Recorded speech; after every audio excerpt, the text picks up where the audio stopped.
Sürüyor. Tamam. Karamazsan bile gitsin.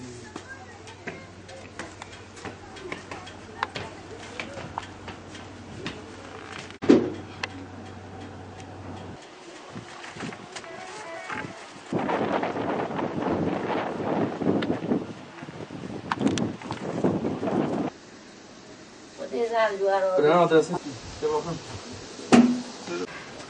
Ama kız ya. برجوان راضی بی دیوان جنت دابی اری اولا تحقیل کرده توی نه چاکه اولا بیچاره یا ربی تیرانی.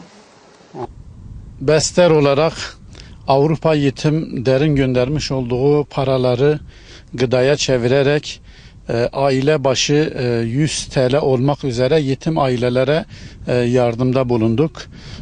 Bu yardımlarımız Avrupa Yetim Der'in göndereceği paralar doğrultusunda devam edecektir. Kendilerine buradan teşekkür ediyoruz. Onların yardımlarını müstahak yetimlere ulaştırıyoruz. Bu konu hakkında müsterih olsunlar.